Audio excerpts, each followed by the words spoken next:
Fundisho ambalo naita amen. Kwanza niseme kwa Kizungu spiritual levels au dimension. Amen. Bwana Yesu asifiwe sana. Na ningependa tusomewe katika kitabu cha Matthew chapter 17 verse 14 to 21. Naomba unisikilize vizuri sana, kwa sababu kuna kitu Mungu anataka kwenda kutenda katika maisha yako mwaka unaokuja. Amen. Tusomee, naomba mtu atusomee.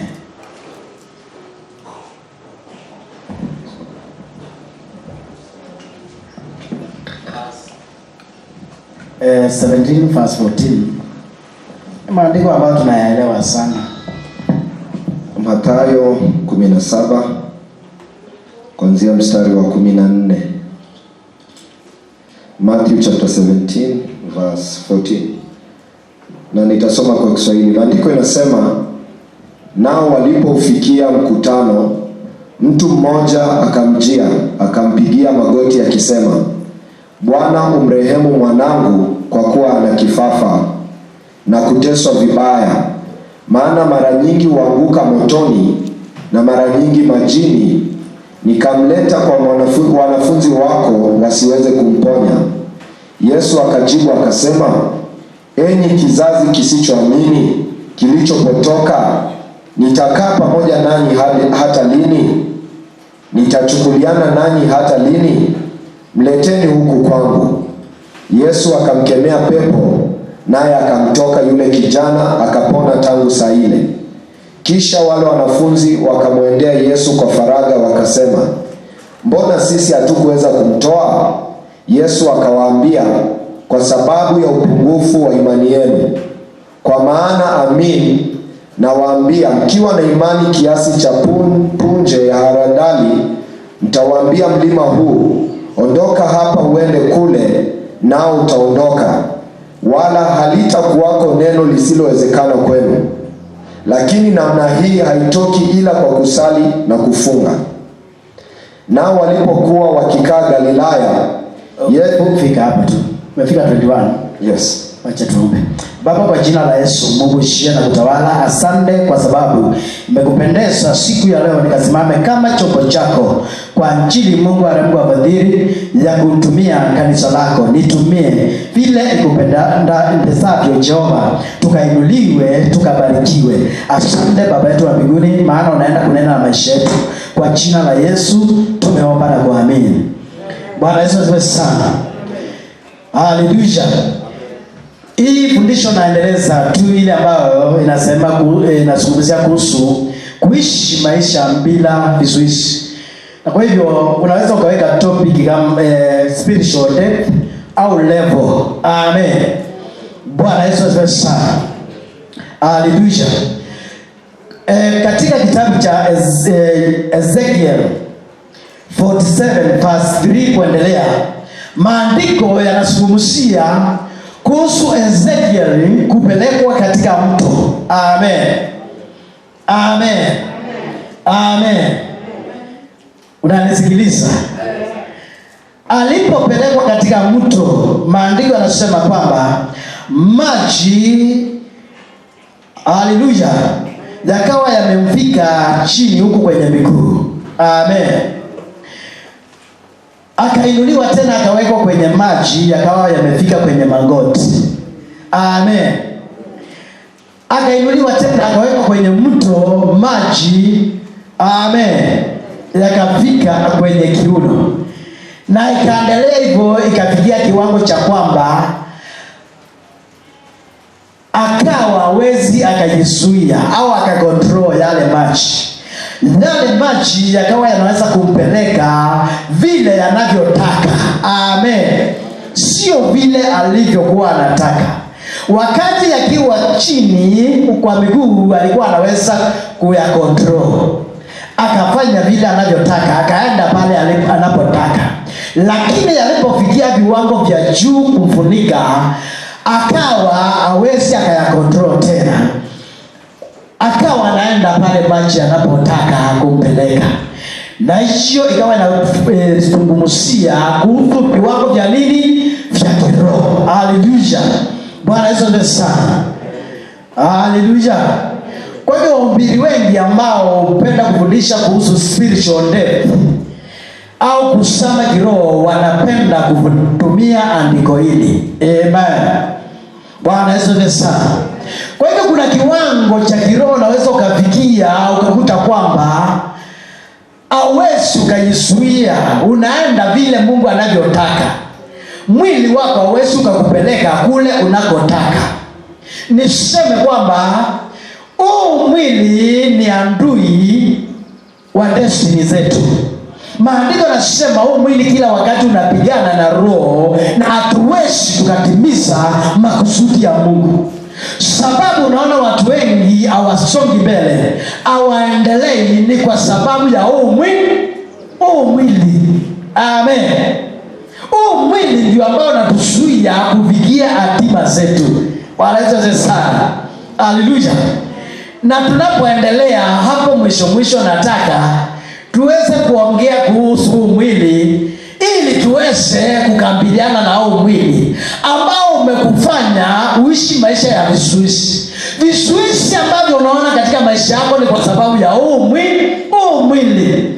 Maana mwili huu unapigana kila wakati na nini? Na roho au na mwili wa kiroho. Bwana Yesu asifiwe sana. Haleluya. Amen. Kwa hiyo tukirudi katika maandiko tunaona mtu huyu anaitwa Peter. Peter ameokoka. Peter ni mtumishi wa Mungu. Peter, haleluya, ni mwanafunzi wa Yesu. Na maandiko yanatuambia kwamba haleluya, wameletewa mtoto ambaye ana kifafa, mtoto ambaye ni mgonjwa. Na kwa sababu watu walikuwa wanajua au wanaishi na Yesu, na Yesu ombea magonjwa yakaondoka, wakawa wamejua kwamba tukileta mtoto huyu kwa hao wanafunzi wa Yesu, hao wanafunzi wa Yesu wataomba na pepo hii ya kifafa itaondoka. Lakini maandiko yanasema wakati walipoletewa mtoto walijaribu, na wakajaribu kukemea, wakajaribu kuondoa kizuizi, lakini kizuizi kikakataa kuondoka. Haleluya, haleluya. Na wakawa wameshindwa kabisa kuondoa hicho kizuizi. Lakini maandiko yanasema wakati Yesu alipokuja, wakaleta mtoto huyu kwa Yesu. Na mtoto huyu alipoletwa kwa Yesu, Yesu hata hakupoteza wakati, hakutumia muda mrefu, akakemea ile pepo ya kifafa, na pepo ya kifafa ikaondoka. Haleluya. Yesu ameokoka, kina Peter wameokoka. Haleluya. Lakini sasa kina Peter hawezi wakaondosha hiki kizuizi. Lakini Yesu alipoletewa kizuizi kimeondoka, akikuweza kusimama mbele yao. Amen. Baadaye Petro, haleluya, nashukuru kwa sababu Peter ni mtu ambaye alikuwa anatakanga kujua mambo. Ni vizuri sana ukiwa kama Peter. Pokea roho ya Peter mchana wa leo. Roho ya kutaka, haleluya, kuelewa mambo. Amen. Bwana Yesu asifiwe sana. Kwa hiyo Peter akataka kujua ni kwa sababu gani hatukuweza kupeana suluhisho wakati suluhisho limetakikana. Amen. Na wewe Yesu, wakati umeletewa hii tatizo, umepeana suluhisho. Haleluya. Bwana Yesu asifiwe sana. Yesu unaona anakiwaambia kwamba ni kwa sababu ya upungufu wa imani zenu. Anawauliza, nitaendelea kukaa pamoja nanyi mpaka lini? Nimewafundisha muda mrefu, lakini bado mmeendelea kuwa watoto wa kiroho.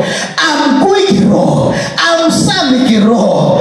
Mnatakikana muwe mmesama kiroho, mmefikia kiwango cha kuweza kuondoa pepo kama hili. Na anawaambia mkiwa na imani ndogo kama mbegu ya haradali, mtaamurisha milima iondoke na kupandwa baharini, na ikaondoka. Ninawaambia hakuna kizuizi kitasimama mbele yenu. Milima Milima huwa ni kizuizi. Haleluya.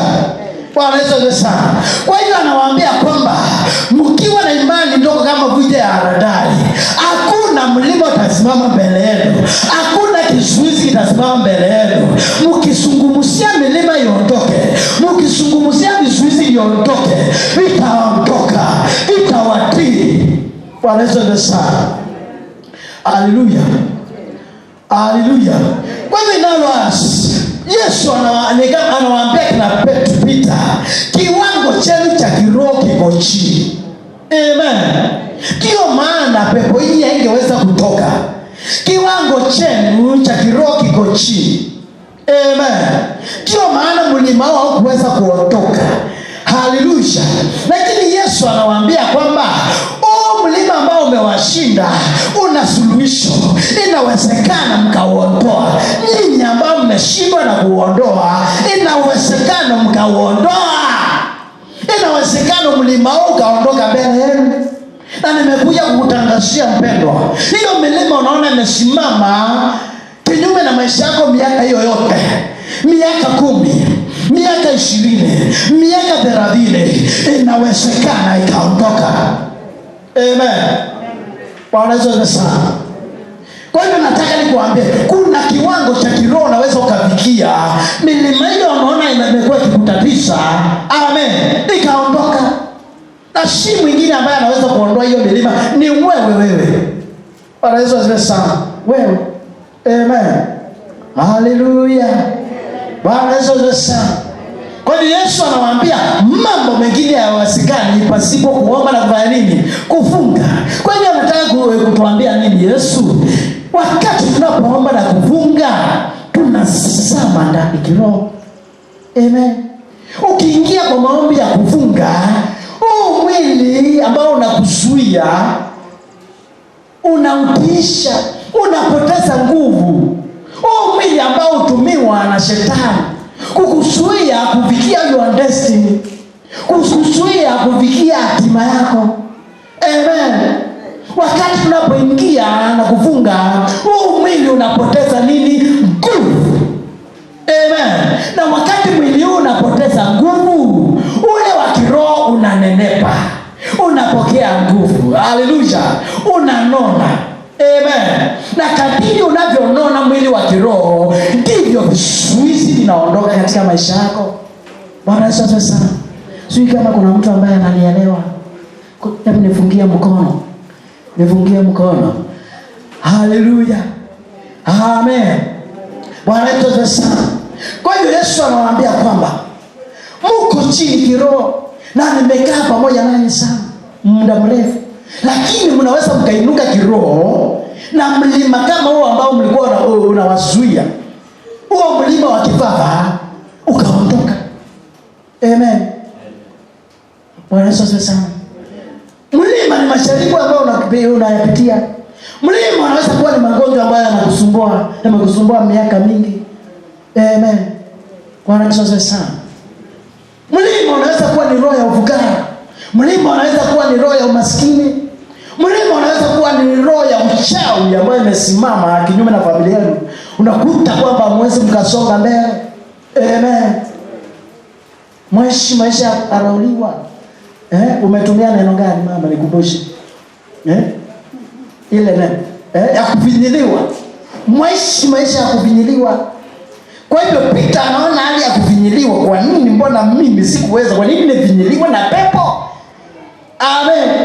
Kwa nini nishindwe na kuondoa kizuizi? Amen. Bwana Yesu asifiwe sana. Mlima unaweza kuwa amen, ni biashara zako mbili ambavyo unataka. Unaona biashara za wenzako zinasonga mbele, lakini yako iko pale pale. Amen. Haisongi mbele. Amen. Mlima unaweza ukuta kwamba ni hali ya ukosefu kwa kazi. Naona wenzako wanapata kazi, lakini wewe uko pale pale. Amen. Mlima unaweza kuwa amen, wanaweza sana ni kijana unataka kuolewa, lakini miaka imeenda, lakini kila wakati unataka kuolewa. Amen. Hata ukichumbiwa, amen, baada ya muda uchumba umekatika. Amen. Wanaweza sana. Kwa hivyo mlima unasimamia vizuizi. Ni kizuizi cha aina gani ambacho kimesimama mbele yako miaka na miaka? Nimekuja kukutangazia kwamba haleluya, hicho kizuizi, haleluya, ukisikiliza kile ambacho nakufundisha siku ya leo, mwaka unaokuja hakutakuwa na vizuizi vitasimama mbele yako. Wala sana. Amen. Juzi nikawa nina shughuli nyingi. Na ikafika wakati nikawa nimesikia kaugonjwa. Nikawa nashuhudia mama. Amen. Nasikia nikienda mwili hauna balance, ni kama nimelewa. Nashindwa kuelewa ni nini. Kaenda nikatumia dawa za malaria, bado ni vile vile. Nasema wacha niende kwa daktari. Kwenda kwa daktari nikapima malaria, hakuna. Akanipima pressure. Akaniambia pressure iko juu. Pressure iko wapi? Juu. Na akaniambia sasa mpaka tukupee dawa ya kuteremsha nini? Na kuna kandawa wewe kanapeanwa kama pressure iko juu inateremshwa. Na unaambiwa kaa hapo kama nusu saa, maana inaweza ikateremka ikapita kiwango kile kinachotakikana. Amen. Nikafikiria. Alafu sasa ananiambia nitakunywa hiyo dawa ya kuteremsha pressure, alafu kesho yake nikuje nipewe mandawa za kuendelea kutumia za pressure. Na ninajua dawa za pressure mtu anatumianga maisha yake yote. Amen. Na mimi kuna mahali nilikuwa nataka kwenda, japo nilikuwa mgonjwa. Nikamwambia hapana, nipe nafasi kwanza niende nikafikirie. Amen. Na usiku nikaenda katika midnight prayers. Nikamwambia Mungu, no, nitahubiri namna gani? Nikiwa na pressure nitaombea watu namna gani? Nitawaambia watu unaponya namna gani? Hallelujah. Na nikaanza maombi ya midnight na kumwambia Mungu, kama pengine nilikuwa nimeshuka kiroho, nataka kiroho changu kipande tena, nizame zaidi kiroho. Amen. Bwana Yesu sana. Baada ya siku 3 nikasikia mwili umebalance. Nikaenda kwa daktari akapima, akaniambia hakuna pressure, imeondoka mpaka siku ya leo. Na sasa imechukua karibu miezi miwili. Amen. Bwana Yesu sana. Hallelujah. Kwa hiyo kizuizi kinaweza kuwa ni kama magonjwa au shida za kifedha au matatizo tofauti. Amen. Tunapata mnanisikiliza wapendwa? Na najua naongea na watu ambao wana vizuizi vinawasumbua. Amen. Bwana Yesu sana. Kwa hivyo inawezekana vizuizi vikaondoka. Amen. Na wana challenge watu na waambia, kama umeajiriwa mahali na bosi wako hajaokoka, wewe ndio unastahili kuwa umemwajilia na vazi yako. Amen. Kwani Yusufu si alingeuka, alikuwa ameambiwa na Potifa akawa yuko juu ya Potifa. Ni kweli si kweli? Amen. Biblia inasema kwamba Mungu alichagua vyombo vilivyo vidhaifu, aviinua ibisha vile vilivyo katika juu. Na ukiangalia watu wote ambao walichaguliwa na Mungu, hakuchagua watu ambao walikuwa wanaheshimika. Angalia kina Gideon, angalia kina Esther, angalia kina Yusufu, angalia kina Daudi. Amen.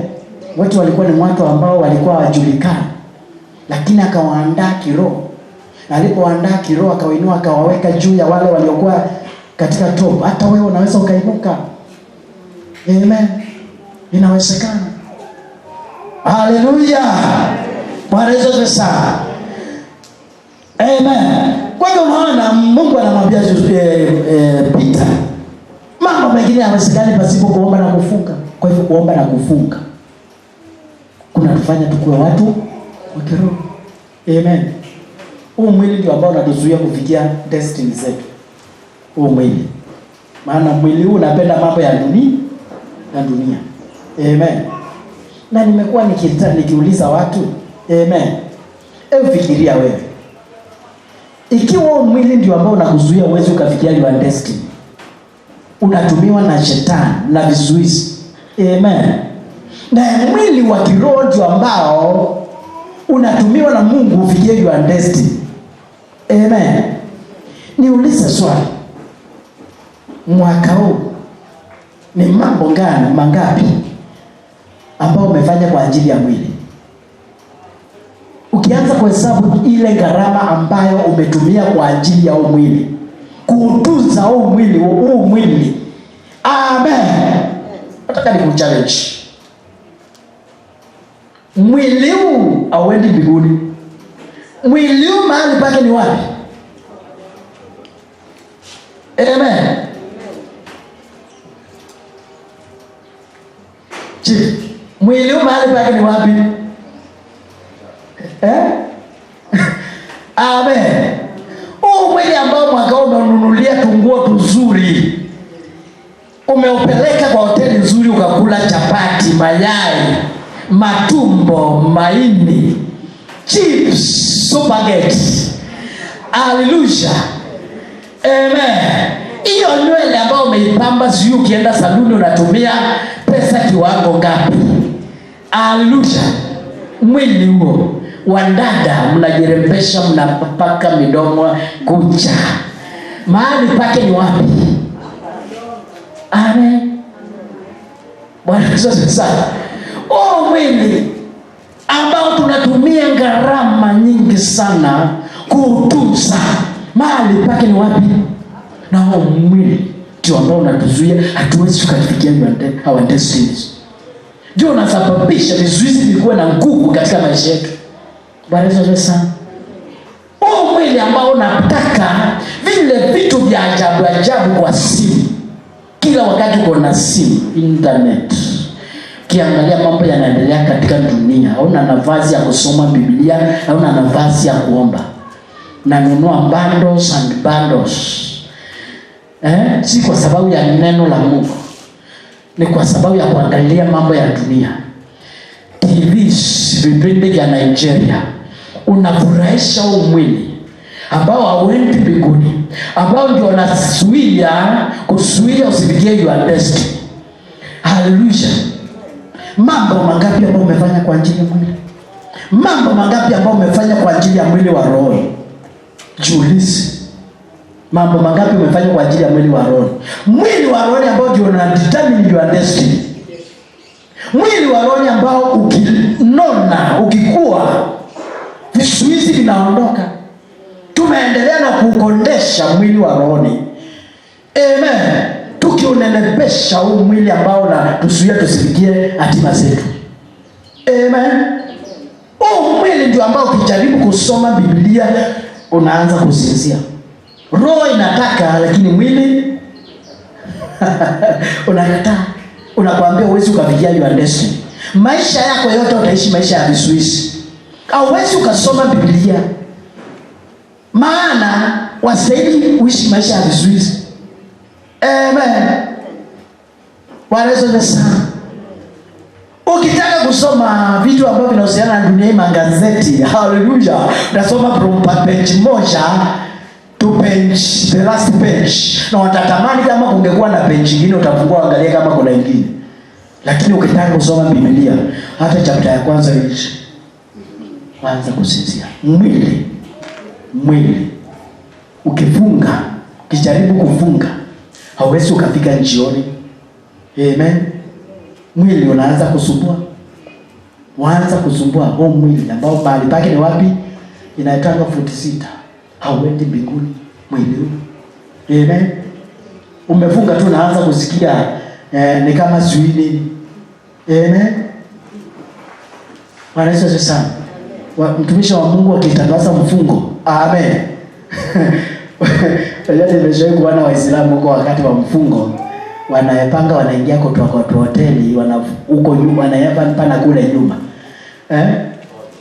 Wanawekwa kuna chumba watu wametengenezwa kule nyuma, wanakimbia huko wanaenda wanapewa chakula huko. Na Wakristo wengi tunafanya hivyo wakati tumeambiwa kwamba tumetakasiwa kuna mfungo. Na ni nini? Ni huu mwili. Maana hutaki ufikie your destiny. Amen. Bwana Yesu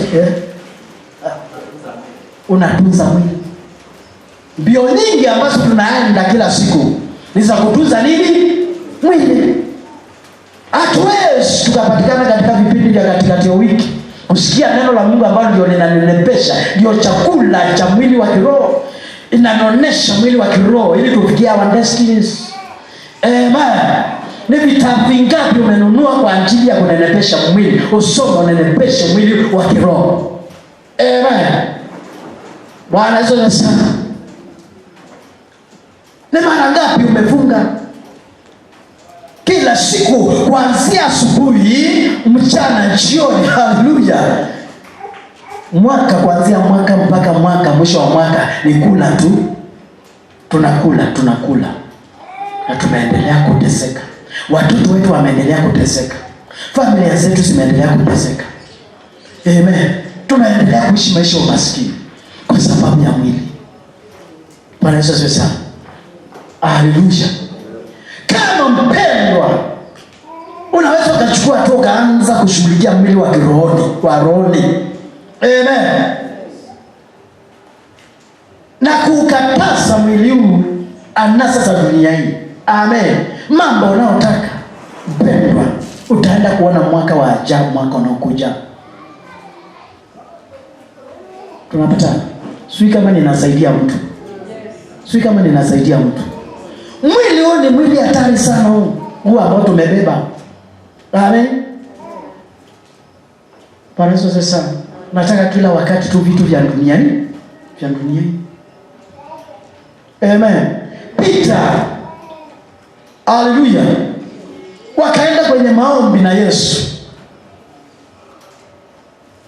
Luke chapter 22, I think verse 39. Hatutasoma kwa sababu ya wakati. Naweza kwenda kusoma. Wakati Yesu alipokuwa anakaribia kwenda msalabani, wakaenda mlimani. Maandiko yanasema kwamba Yesu akawaambia, ombeni msiingie wapi? Kwenye majaribu. Ombeni. Amen. Ili mshinde vizuizi ambavyo viko mbele. Maana Yesu alikuwa anajua kwamba kuna vizuizi viko mbele.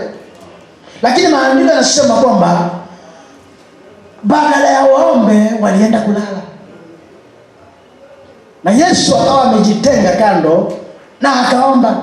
Yesu akaomba mpaka, unakumbuka mahali pale Yesu aliomba, maandiko yanasema alimwambia Mungu, ikiwezekana kikombe hiki kifanye nini? Kiniondoke. Lakini si kama nitakavyo, mapenzi yako yafanye nini? Yatimie. Amen. Ingawa Yesu anamwambia Mungu, kizuizi hiki sikiwezi kizuizi hiki. Lakini maandiko yanasema wakati Yesu alipokuwa anaomba, akatoka malaika juu mbinguni, akamtia nguvu za kiroho. Amen. Na kwa sababu ya kutiwa nguvu za kiroho, Yesu alipotoka hapo, alikabiliana na vizuizi vilivyokuwa mbele yake. Amen. Kuchapwa, kufanywa nini, ili akane, aseme kwamba mimi si mwana wa Mungu, mimi si mfalme. Akatae. Lakini kwa sababu, amen, kupitia kwa maombi alitiwa nguvu, akasama, akaenda more spiritually deep. Amen. Alikabiliana na vizuizi vilivyokuwa mbele yake mpaka akashinda, akatimiza destiny yake. Lakini wakati vizuizi vilivyotokea, Peter alifanya nini? Alipoambiwa, wewe tunaona sura yako, kutembea kwako, hata kuongea kwako ni kama walikuwa pamoja na Yesu. Alisema, hapana, huyo simjui. Siwahi kuwa pamoja naye. Na kutoka hapo maandiko yanasema kwamba Peter, Yesu aliposulubishwa, wakarudia kazi zao za kawaida, kuvua samaki. Kwa nini? Haleluya. Ukiangalia maisha ya Peter, alikuwa kimwili mara nyingi. Amen. Kwa hivyo japo alikuwa ameokoka na anatembea na Yesu, kuna kiwango fulani ambacho alikuwa hajafikia. Amen. Yesu anavuka vizuizi, lakini Petro ameshindwa na kuvuka vizuizi. Nasikiliza vizuri. Amen. Wakati Yesu amevuvuka, alipokuwa anaenda mbinguni, akaambia wanafunzi ambao ni kina Petro, nendeni mkaningojee Yerusalemu, mtajazwa na nguvu. Amen. mtapokea Roho Mtakatifu. Na mkipokea Roho Mtakatifu mtanishuhudia Jerusalem, Judea, duniani kote. Amen. Na kipindi hiki, haleluya, walazo sasa, Petro akaamua kutii. Akaamua, nimekuwa kweli nikiambiwa lakini napingana sana. Lakini wakati wacha nijaribu, niamue kutii. Amen. Na umekuwa ukifundishwa kufunga. Umekuwa ukifundishwa kuhusu kusoma neno la Mungu, kuishi maisha makamilifu, maisha matakatifu, maisha ya kiroho. Amen. Lakini wengi wamekuwa kama Petro. Bado wanakimbizana na shughuli zao za kila siku. Wakati watu wengine wanafunga ufungi, waangalia TV, wakula. Wakati watu wengine wanakuja kwa Bible study upatikani.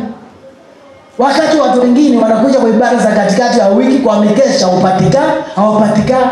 Maana umekuwa kama Petro, ni mtu ambaye unaangalia mambo kimwili. Amen.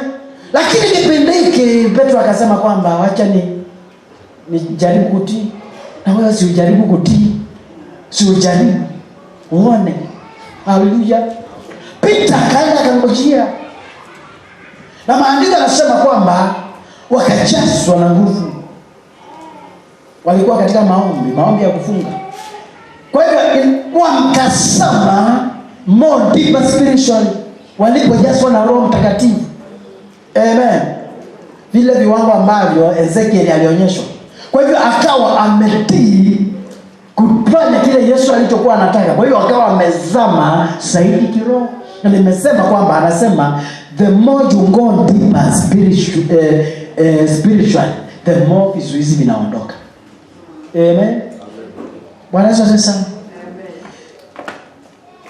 Vile unavyoendelea kuzama kiroho, ndivyo milima inaendelea kuondoka.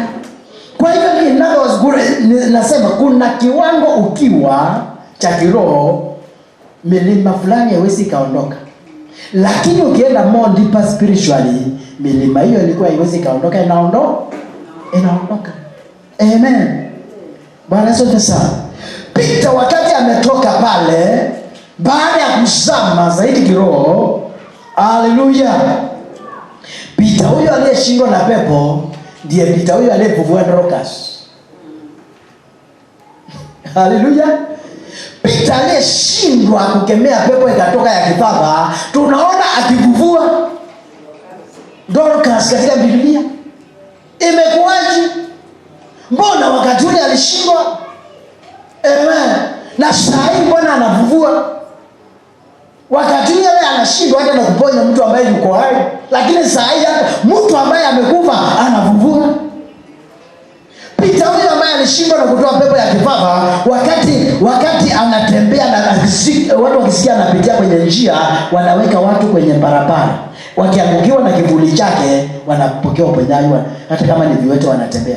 Peter yule. Amen. Ni nini kimefanyika? Amen. Amebadilisha kiwango cha kiroho. Ametoka katika hali ya kimwili. Ametoka katika hali ya kuyumba. Ameenda deeper spiritually. Amen. Kwa hiyo sasa tunaona milima ambayo ilikuwa inamsumbua, inamzuia, haiwezi kumzuia tena. Amen. Hata wewe inawezekana mpendwa, vizuizi ambavyo vimekuwa vikikusumbua vikaondoka kabla ya mwisho wa mwaka huu. Na mwaka unaokuja ukaishi mwaka bila vizuizi. Amen.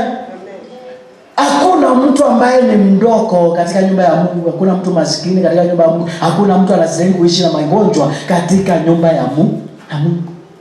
Bwana Yesu asifiwe. Haleluya. Tunapatana wapendwa. Peter huyu tunaona ukisoma Matendo ya Mitume chapter 5. Peter anahubiri. Yule Peter aliyekuwa anamkana Yesu. Amen. Anahubiri. Anakamatwa, anawekwa ndani. Matendo ya Mitume chapter 5. Haleluya. Anatiwa ndani ili asubuhi yake wachukuliwe, waondolewe, wahukumiwe.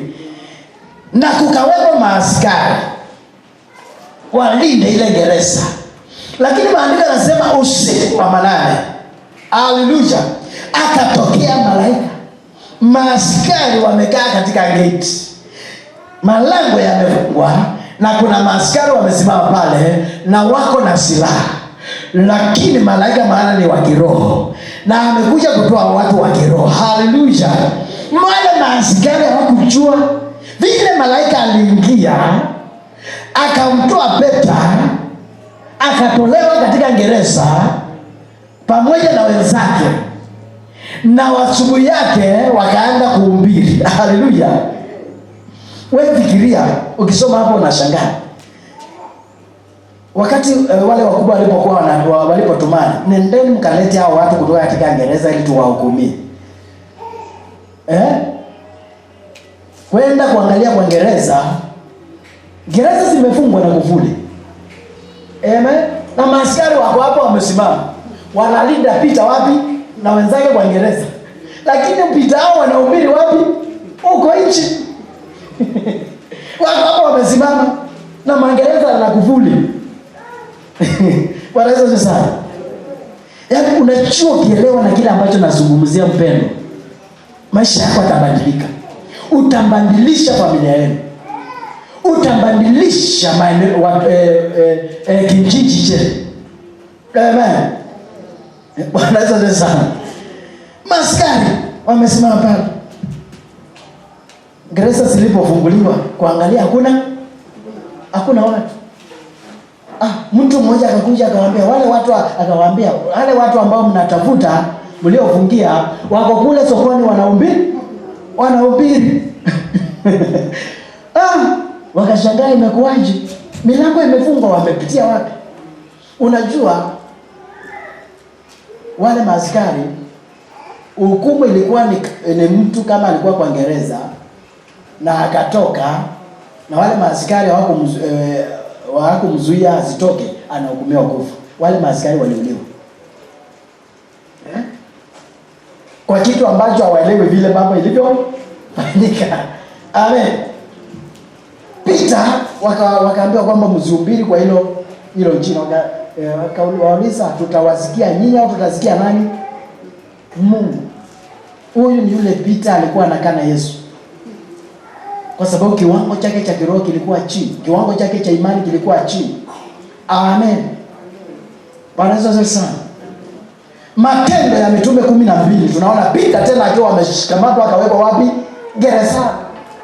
Usiku wa manane akatokea malaika. Hapa kwa Matendo ya Mitume 12 amefungwa pingu na miguu minyororo na kuna maaskari. Tena maandiko yanasema alikuwa amewekwa vitu vya kule ndani. Siku wa manane, maana kanisa lilikuwa linaomba. Malaika akashtuka, akamtoa kwenye gereza. Malaika alipoingia, pingu zilianguka zenyewe, vizuizi viliondoka mikononi mwake, kwenye miguu. Na walipokuwa wanatembea na yule malaika, milango ikawa inajifungua yenyewe, vizuizi vinaondoka yenyewe, milima inaondoka yenyewe.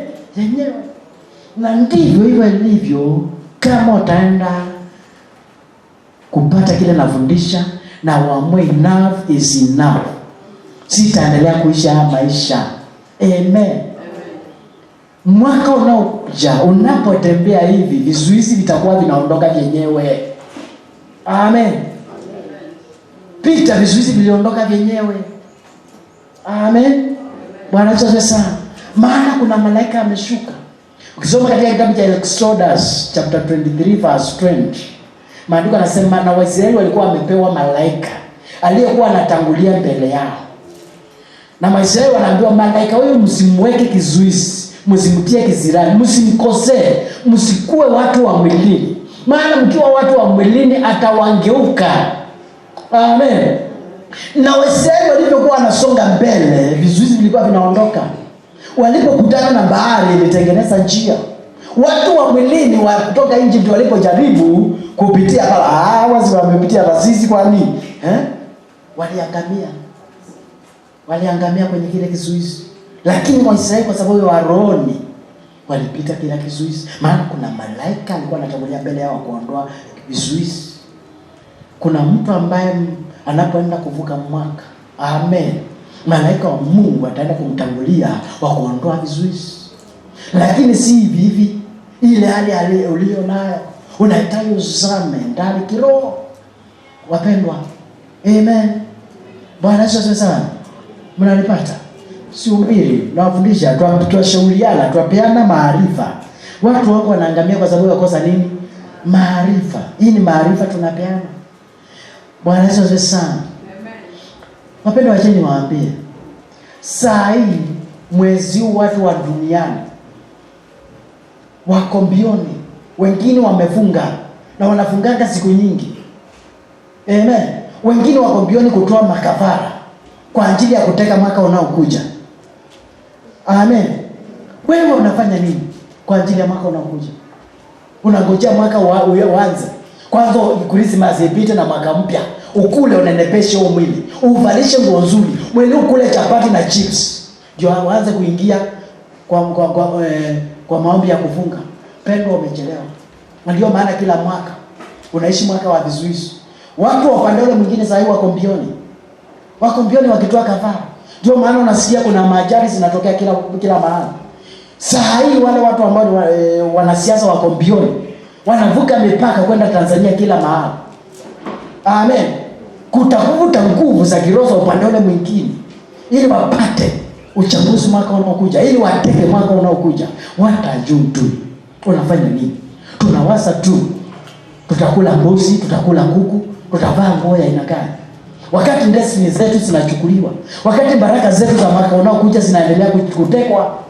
Amen. Bwana Yesu asifiwe sana. Haleluya.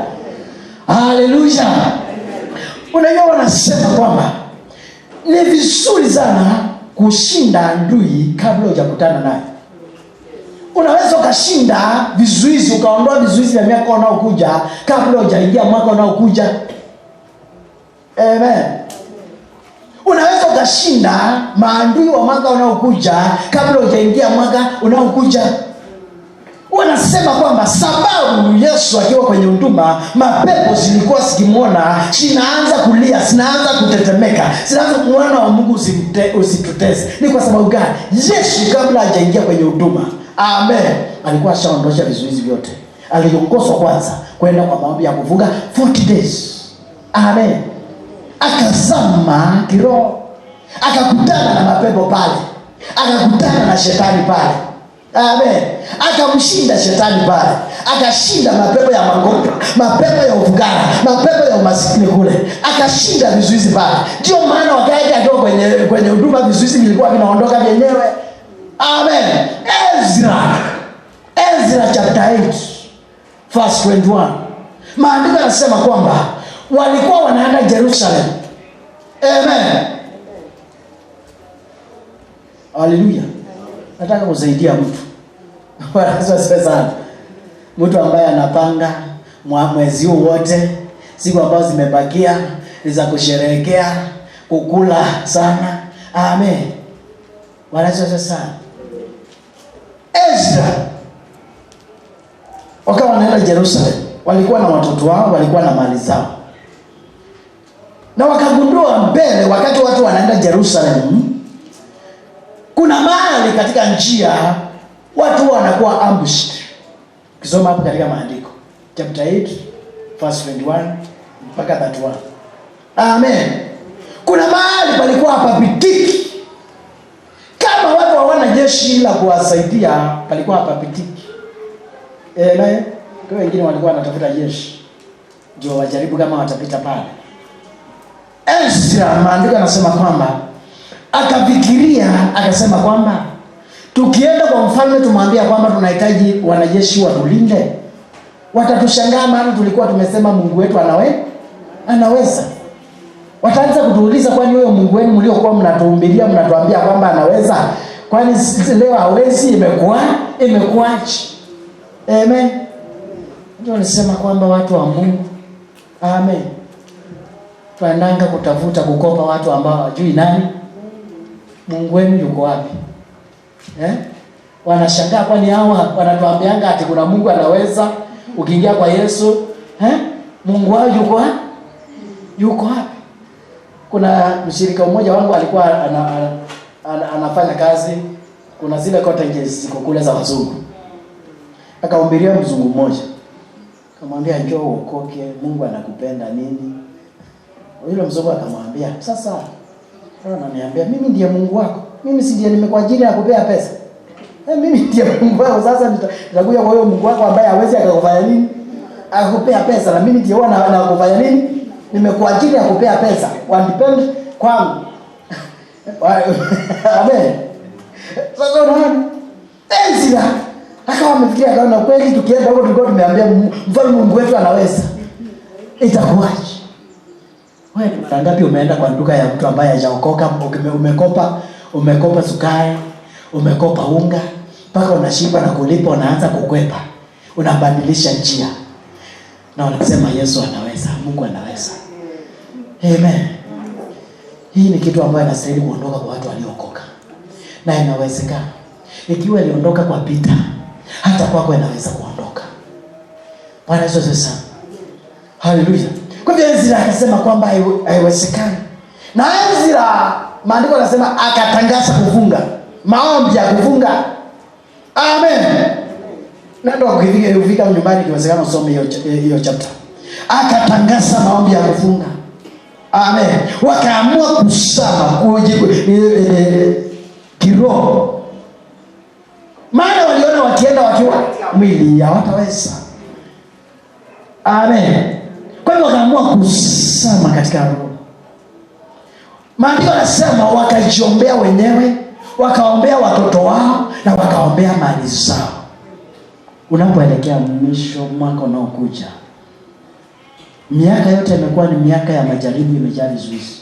Unapoelekea mwaka unaokuja, amen, unapoelekea Jerusalem, amen, unapoelekea mwaka unaokuja, ni nini ambacho unafanya kwa ajili yako mwenyewe, kwa ajili ya watoto wako, kwa ajili ya biashara zako, kwa ajili ya kazi za mikono yako?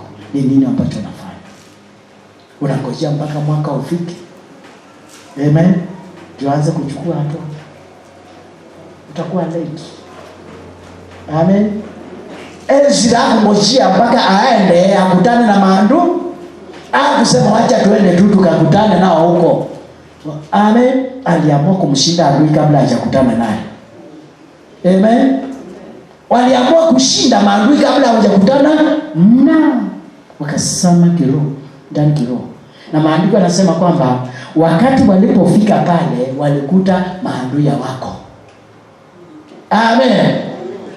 Wale maadui walikuwa na ambush watu, walikuta hawako. Na maandiko yanasema wakaenda wakafika Jerusalem salama, pamoja na watoto wao na mali zao walizokuwa wamebeba. Walikuwa wamebeba dhahabu, vitu vya zamani. Amen. Lakini wangekuwa hawakuzama ndani kiroho kwa maombi ya kufunga, hawangepita, wangeuliwa, wangenyang'anywa mali zao. Kila wakati tunanyang'anywa mali zetu.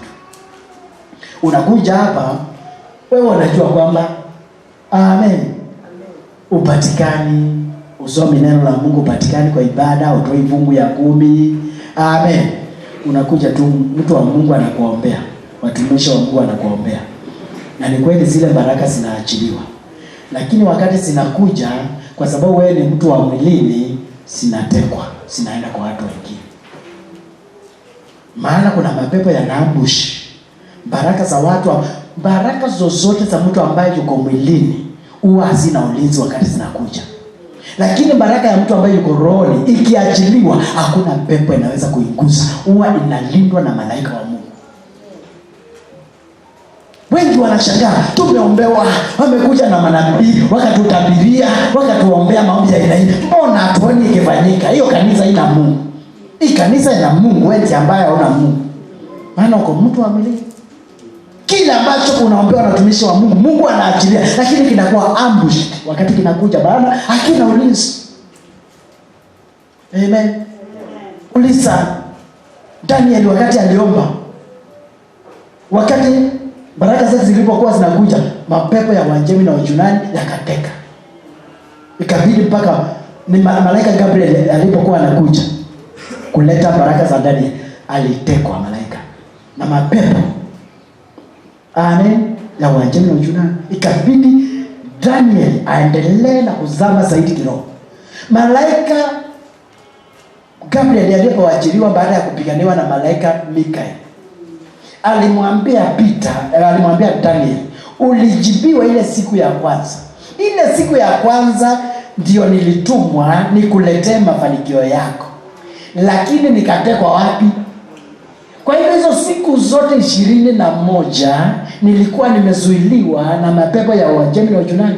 Na ingekuwa Daniel hakuendelea kuzama zaidi kiroho hizo siku 20, yule malaika angefika na kumletea jawabu. Baraka hizo zingekuwa diverted na kwenda kwingine. Ndivyo inavyofanyika na watu wa Mungu. Amen. Baraka zinaachiliwa, lakini kwa sababu sina ulinzi wa Mungu zinakuwa diverted.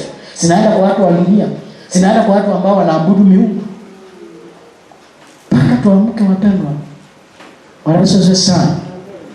Haleluya. Bwana Yesu asifiwe sana. Kwa hiyo unaona Peter ambaye ni wa mwilini anashindwa na mapepo, anamkana Yesu. Lakini kuna Peter mwingine ambaye ni wa roho. Haleluya. Aliyesoma kiroho, alienda more deeper spiritually. Haleluya. Mapepo yakimuona yanaondoka, watu wanavuvuka, wakiangukiwa na watu wagonjwa wakiangukiwa na kivuli chake wanapona. Anaambiwa usihubiri kwa hilo jina, anauliza tusikilize nyinyi au kumsikiliza Mungu? Yule aliyekana nani? Kwa sababu gani? Ni kwa mtu wa kiroho. Bwana Yesu asifiwe sana. Amen. Kwa hivyo vile vizuizi vimekuwa vikikusumbua, vinaweza kaondoka. Lakini mwili huu umeonenepesha sana. Umeupenda mwili sana. Mwili ukaendelea kunenepa mpaka mwili wa kiroho ukaendelea kukonda. Wengine miili yao ya kiroho ni mifupa mitupu, haina nyama yoyote. Ni mifupa mitupu miili yao ya kiroho. Miili yao ya kiroho ishaanguka, haiwezi kuinuka. Ikawaongoza to their destinies. Haiwezi. Maana imedhoofika. Na ni wewe mwenyewe umeruhusu idhoofike. Amen. Kwa sababu umependa mwili wako sana kuliko mwili wa kiroho ambao ndio unakuingiza to the destiny, to your destiny. Bwana Yesu asifiwe sana. Ninapoelekea kumalizia, kuna mtu ambaye anaitwa Paul. Philippians chapter 3 verse 7 utasoma. Akasema ya kwamba yale mambo ambayo yangekuwa faida kwangu nilihesabu kama si chochote, ili niweze kupata ule uwezo uliosababisha Yesu afufuke, ili apate nguvu ya ufufuo. Amen. Maandiko yanasema mambo ambayo yangekuwa faida kwake alihesabu. Maandiko yanasema kama mavi. Imetaja kama kinyesi. Mambo ambayo yangefaidi mwili wake, kuangalia TV kila wakati, kukaa na msimu ukiangalia mambo ya dunia, kula vyakula mzuri, machips whatever, kuku. Amen. Na soda zile kubwa. Amen. Alihesabu. Hivyo vitu vingekuwa faida kwake kwa ajili ya mwili wake, lakini alihesabu kama ili mwili wa kiroho uweze kukua. Amen. Na anasema kwamba hakujihesabu kama amefika, aliendelea kuchuchumilia ili aweze kuifikia mende au wito aliokuwa ameitiwa, ili aweze kufikia destiny. Amen. Mungu alikuwa amemkusudia. Kwa hivyo kuna vitu ilibidi ajitenganishe navyo ambavyo vilikuwa ni vya kupendeza au mwili. Amen. Bwana Yesu asifiwe sana. Na akaamua kutafuta vitu vya kunenepesha mwili wa kiroho. Maombi. Amen. Kusoma neno la Mungu. Kuwa mwaminifu mbele za Mungu. Mpendwa. Haleluya.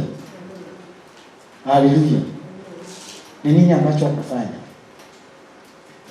kwa ajili ya mwaka? Amen. Tunaendelea kuwaza tu vile ambavyo tutanenepesha mwili, vile tutaendelea kutunza mwili. Kumbuka, amen, mwili hauendi mbinguni, roho ndio inaenda mbinguni. Mwili hauwezi kukutanisha na Mungu, roho ndio inakukutanisha na nani? Na Mungu. Maana maandiko yanasema tutamwabudu Mungu katika roho na kweli. Na nilisema kwamba Mungu aliumba Adamu wa kiroho na mfano wake wa kiroho. Lakini wakati Adamu alipofanyika wa mwili, Mungu alimuondoa katika eneo la mafanikio na akaweka malaika wa kumzuia asirudi pale. Maana mtu wa kimwili, amen, hawezi akaingia katika baraka za Mungu. Amen. Adam alipofanyika wa kimwili, aliondolewa katika shamba la Eden na akaweka kizuizi, malaika wa kumzuia. Wengi wetu tumeokoka, lakini kuna malaika ameweka wa kumzuia tusiingie baraka za Mungu. Maana tufundishwe neno la Mungu lakini hatulipokei. Amen. Wanazoe sana. Niliona kwa YouTube mtumishi wa Mungu akifundisha kuhusu mambo ya tithe. Biblia inasema kwamba tukitolea Mungu tithe, malango, amen, madirisha ya mbinguni zitafunguliwa. Tubarikiwe tukose mahali pa kusiweka baraka. In other words, hakutakuwa na vizuizi. Kwa hivyo tithe ni moja ya vitu ambavyo vinatusababisha tusame kiroho. Amen. Tithe inafanya milango yetu ikuwe wazi. Tithe inaondoa vizuizi katika maisha yetu. Amen. Kwa hivyo kama hutoi fungu ya 10, na kwa nini hutoi fungu ya 10? Hiyo pesa unaitumia kunenepesha mwili, kupeleka saluni, kutengeneza nywele, hiyo nywele, kununulia mwili vyakula mzuri, huo mwili ambao utaenda wapi? Chini. Unaulisha tithe. Unaulisha tithe ya Mungu, ambao tithe ndio inakuondolea vizuizi. Inaondolea watoto wako vizuizi. Inakuondolea magonjwa. Maana kusoma maandiko yanasema ukitoa tithe, Mungu atakufungua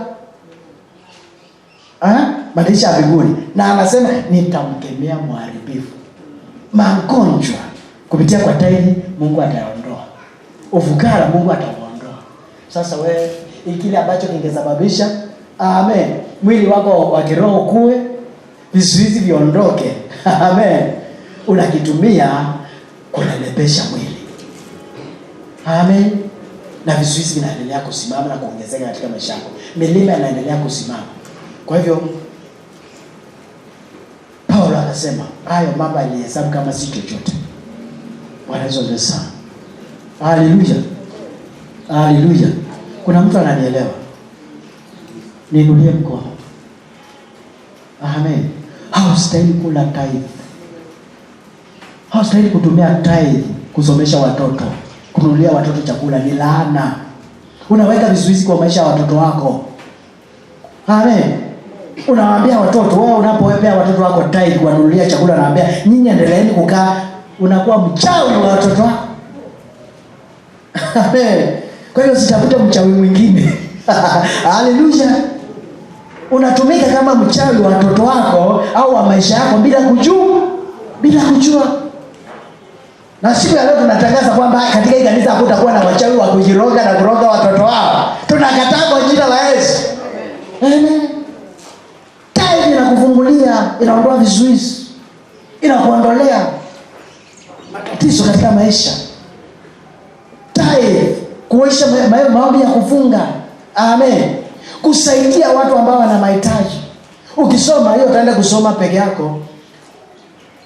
Isaiah 58 anasema maombi yanayokubalika ya kufunga. Ukiwa umefunga, saidia maskini, saidia wajane, watu ambao wana mahitaji. Hiyo ni kusama ndani kiroho. Maandiko yanasema kwamba ukifanya hivyo, giza lako litaondoka. Kutakuwa mchana kwako na utajenga sehemu zilizobomolewa. Yaani vizuizi vitaondoka katika maisha yako. Haleluya. Amen. Yusuf. Amen. Katika nyumba ya Potifa, akaambiwa na mke wa Potifa, nataka nitembee na wewe kimwili na nitakupatia utajiri. Yusufu akafikiria akasema, siwezi nikatenda jambo hili mbele za nani? Za Mungu. Na kwa kweli Yusufu angefanya hivyo, angetajirishwa nini? Na utajiri wa dunia. Angependeza na angepata hizo baraka na asingedumu. Lakini akaamua no. Hizi baraka tu ni za Mungu, haziwezi kulinganishwa na zile ambazo nitapata nikiendelea na kudumisha maisha ya kiroho, nikiendelea kuzama zaidi kiroho. Na akaamua afadhali nipate shida, nitaendelea ku maintain my spiritual level, nitaendelea kuzama zaidi. Amen. Akakataa na akasingiziwa kwamba alikuwa anataka kumrape yule na akakamatwa na Potifa akatiwa ndani, na akaendelea kumaintain maisha ya kiroho, akaendelea kuzama ndani kiroho. Amen. Despite the challenges ambazo walikuwa wanapitia. Bwana Yesu asifiwe sana. Lakini ikafika wakati wa Mungu kumwondolea vizuizi. Bwana Yesu asifiwe sana. Yusufu yule kwa sababu ya kuendelea kudumu zaidi kiroho, akainuliwa akawa makamu wa rais wa nchi ambao makamu wa rais wa nchi ambao sio yao. Amen. Yule Potifa aliyemtia ndani akawa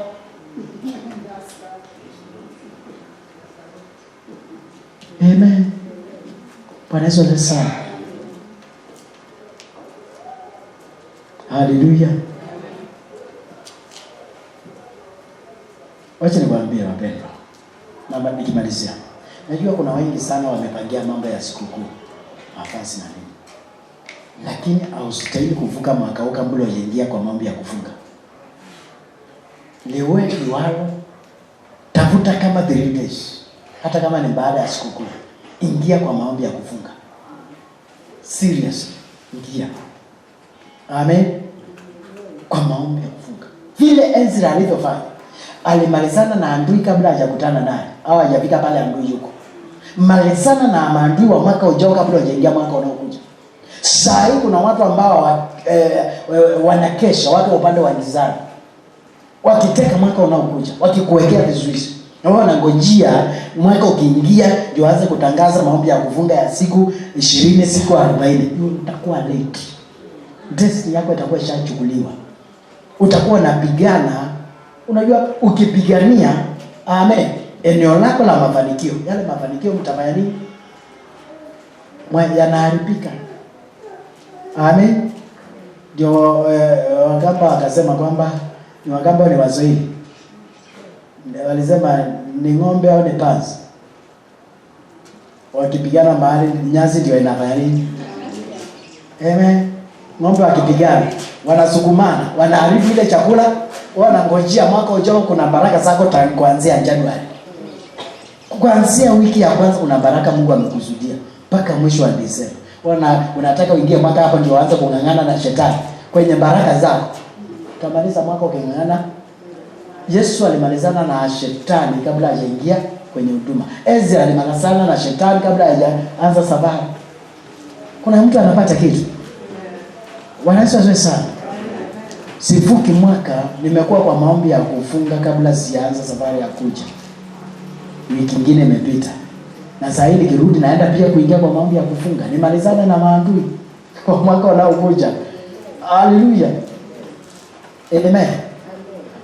Kuna kitu Mungu alikuwa ananiongoza. Moja, ikiwa ni hiyo kufunga. Usikubali kuingia mwaka unaokuja bila kufunga. Number 2, saa hiyo unastahili kuwa ushajua mwaka unaokuja unataka ufanye nini. Ni wangapi ambao wamekaa wakachukua kitabu lay down vision ya mwaka unaokuja? Ni wangapi? Ni wangapi? Wangapi? Umekaa umechukua kitabu ukaandika mwaka unaokuja nataka kufanya jambo fulani na fulani na fulani. Ni wangapi? Wao nataka tu uingie mwaka unaokuja hivi. Ndio maana sasa amen. Maono ulio nayo ni budget. Nitakula kuku wangapi? Chapati ngapi? Chips. Lakini hujui mwaka unaokuja unataka ufanye nini. Ustahili kuingia mwaka unaokuja kabla hujapanga vision ya mwaka unaokuja. Nishapanga kitabu na naendelea kuiombea. Na hiyo pia nishahubiri kanisani. Amen. Na kila mwaka wanafanya hivyo. Na wakati watu wanakamilisha mwaka unakuta yule ambaye ametii mambo yote karibu yote anakuwa yametimia yale ambayo waliandika na tukaombea. Unastahili kuwa ushaandika mwaka ujao unataka ufanye nini. Zile mambo zimekushinda miaka yote, andika zote. Lete kwa mtu wa Mungu. Aombe. Usilete usiweke hapa. Wao usipeleke kwa ofisi yake. Akiingia kwa ofisi anaweka mkono. Hii mpaka itimie. Itimie kwa mpendo, itimie. Wangapi ambao wamefanya hivyo? Wao wanangojea mwaka waanze ndio waanze kupanga. Amen. Na huwa anasema kwamba usipange mambo kulingana na uwezo wako. Pangia Mungu. Lete haleluya. Panga vitu hata Mungu akiangalia anasema ai, kweli huyu aamini uwezo wake, ananiamini mimi. Amen. Pangia Mungu vitu ambavyo haviwezekani. Hiyo ndio imani. Kuamini mambo yasiyowezekana. Sipangie Mungu baisikeli.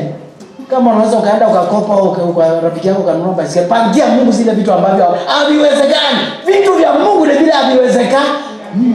Panga vitu, andika vitu. Kabla mwisho wa mwaka huu, letea mtu wa Mungu aanze kuvitabiria. Uone kama kufikia mwisho wa mwaka asitatimia. Amen. Mtu wa Mungu afungue hili your vision, aone magari hapo. Hallelujah. Aone umepanga meli. Kununua meli, umepanga kununua ndege. Hiyo ndio mambo ya kiungu yasiyowezekana. Amen. Na usingojea ati usiulize pesa zitatoka wapi. Usiulize pesa zitatoka wapi. Usiulize. Amen. Usiulize pesa zitatoka wapi. Unajua tumekuwa na maharusi nyingi. Tulifanya harusi ya kijana mdogo wa mke wangu, na kuna hii na hizo harusi na mambo mengi. Mpaka wakati nafikia nakuja kwa hii harusi sina nauli. Lakini nikaingia kwa karatasi, nikafanya budget. Nilikuwa kuna vitu vingine na daiwa. Nikapanga budget. Nikaona ile budget inatakikana pesa fulani. Kabla sianza safari, nikamwambia Mungu, hii pesa naitaka. Wacha nikwambie. Wakati ninatoka huko na sina pesa, kufikia huko nilikuwa na pesa mingi sana. Na hata nimetuma zingine kulipa madeni ambazo zilikuwa huko. Amen. Nakupa maarifa ambayo yatakusaidia. Amen. Nick, kama unataka kwenda ng'ambo, weka hapo. Mwaka huu kwenda kuhubiri huko. Amen. Amen. Bishop. Baba yetu, ukiona vitu ambavyo ukipitia kwenye hivyo karatasi, ukiona vitu ambavyo havina maana, usiombe. Ombea vile vitu vizito. Utakutana navyo hapo. Mtu anataka brand. Sio ndio vitu vya Mungu. Parazo sasa. Kwa hivyo maombi ya kufunga. Weka, lay down your vision before mwaka unaokuja. Na uingie, utakapoenda kuingia kwa maombi before the end of the year, ombea hiyo vision. Ambia Mungu aondoe vizuizi ambavyo vya kuzuia hiyo vision isitimie. Amen. Kitu kingine ambacho Mungu alikuwa anaongea nami asubuhi ya leo. Bwana Yesu asifiwe sana. Watu wa duniani saa hii wana sacrifice. Ni nini ambacho ni seed gani ambao umepanga kumtolea Mungu kwa ajili ya mwaka unaokuja? Wanatoa seed. Wengine wanatoa watoto wao, wengine mang'ombe, wengine mbuzi, wengine wazazi wao. Wewe ni nini ambacho unataka umekusudia kutoa kwa ajili ya mwaka unaokuja? Mungu aliniambia hivyo. Amen. Kila mmoja before the end of this year, chukua bahasha. Chukua nini? Bahasha. Uweke seed. Na seed si kitu si sadaka ya hiari. Ni seed unatoa ukiwa utaki. Maandiko yanasema mkulima anapoenda kupanda anaenda akilia. Lakini wakati anatoka mavuno yanapokuja anaenda nyumbani akifurahia. Seed. Maana mkulima huyo ametumia mahindi yale mengine yameisha mpaka ananunua mengine dukani na mbegu iko pale, lakini hawezi akaingu. Anatia mafuta ya taa. Asikule. Amen. Pengo.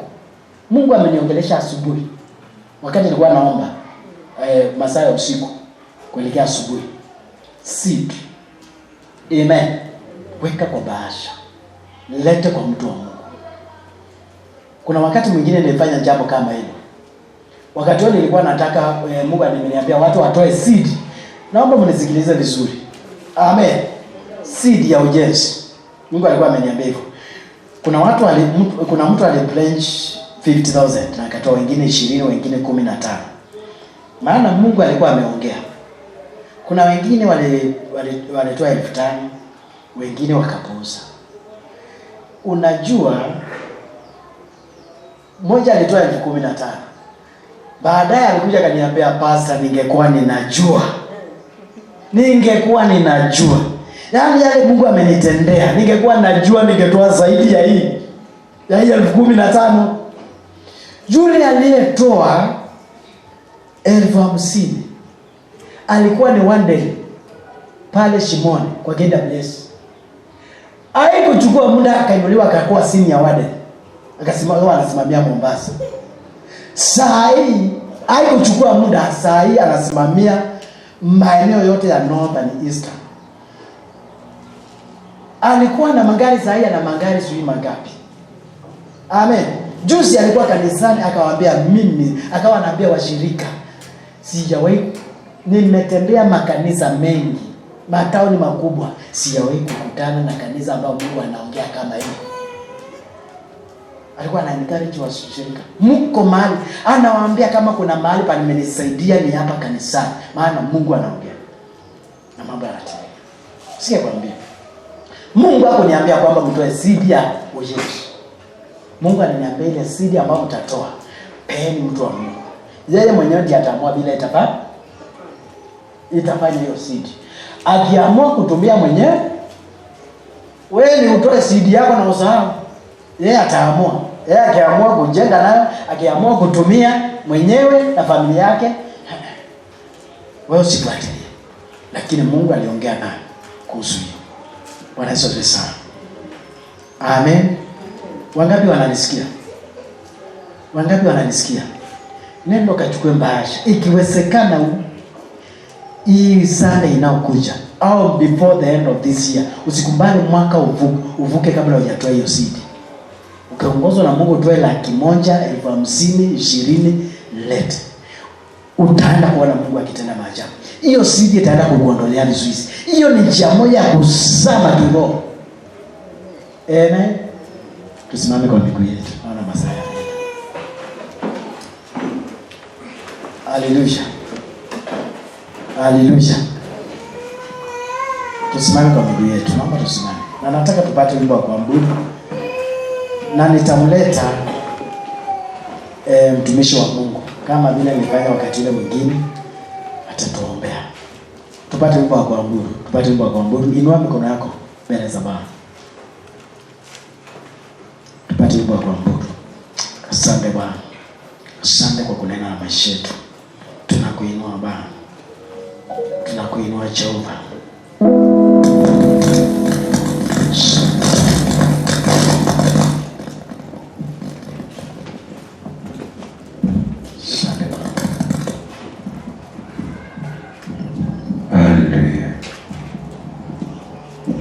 Kwa wale ambao wamesikia na wataenda kutenda,